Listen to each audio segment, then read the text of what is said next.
ಎಲ್ರಿಗೂ ನಮಸ್ಕಾರ. ಇಂದಿನ ವಾರ್ತೆಗಳು. ಜೂನ್ 4ರಂದು ಹೊಸ ಸಿನಿಮಾ ಬಿಡುಗಡೆಯಾಗಲಿದೆ. ದೇಶದ ಜನತೆಗೆ ಉತ್ಸಾಹದಿಂದ ಹೊಸ ಸಿನಿಮಾ ನೋಡಲಿದ್ದಾರೆ.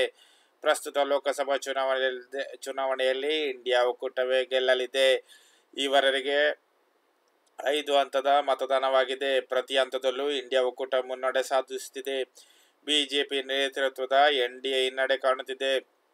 6ನೇ ಹಂತದ ವೇಳೆಗೆ ಎನ್ಡಿಎ ಅಧಿಕಾರ ಕಳೆದುಕೊಳ್ಳುವುದು ನಿಶ್ಚಿತವಾಗಲಿದೆ.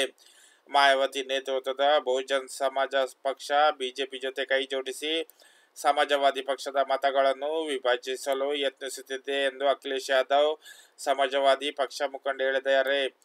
ದೇಶಾದ್ಯಂತ ಬದಲಾವಣೆ ಗಾಳಿ ಬೀಸುತ್ತಿದೆ. ಕಾಂಗ್ರೆಸ್ ಪಕ್ಷದ ಪರ ಒಲವು ಕಾಣಬರುತ್ತಿದೆ. ಗುಜರಾತ್ನಲ್ಲಿ 25 ಕ್ಷೇತ್ರಗಳಲ್ಲಿ ಕಾಂಗ್ರೆಸ್ ಅಭ್ಯರ್ಥಿಗಳನ್ನು ಕಣಕ್ಕಿಳಿಸಿದೆ.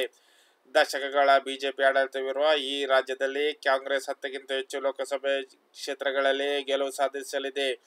ಕೇಂದ್ರದಲ್ಲಿನ ಬಿಜೆಪಿ ನೇತೃತ್ವದ ಸರ್ಕಾರದ ಬಗ್ಗೆ ಜನರು ಹತಾಶರಾಗಿದ್ದಾರೆ, ಸಿಟ್ಟಿಗೆದ್ದಿದ್ದಾರೆ. ಹಾಗಾಗಿ ಗುಜರಾತ್ನಂತಹ ರಾಜ್ಯದಲ್ಲಿಯೂ ಈಗಿನ ಚುನಾವಣೆ ಕಾಂಗ್ರೆಸ್ ಬೆಂಬಲ ವ್ಯಕ್ತಪಡಿಸಿದೆ ಎಂದು ಮುಕುಲ್ ಮಾಸ್ತಿ, ಕಾಂಗ್ರೆಸ್ ಗುಜರಾತ್ ಉಸ್ತುವಾರಿ ಅವರು ಹೇಳಿದ್ದಾರೆ.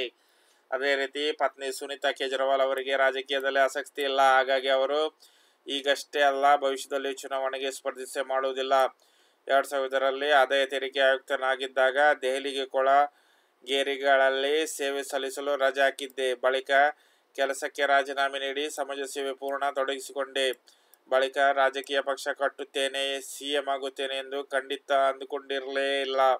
ವೃತ್ತಿ ಬದುಕು ಮತ್ತು ಸಮಾಜ ಸೇವೆ, ರಾಜಕೀಯದಲ್ಲಿನ ಏರುಪೇರು ಎಲ್ಲವನ್ನೂ ಪತ್ನಿ ಸುನೀತಾ ಕಂಡಿದ್ದಾರೆ. ನನಗೆ ಬೆಂಬಲವಾಗಿ ಜೀವನದ ಪ್ರತಿ ಹಂತದಲ್ಲೂ ಇದ್ದಾರೆ.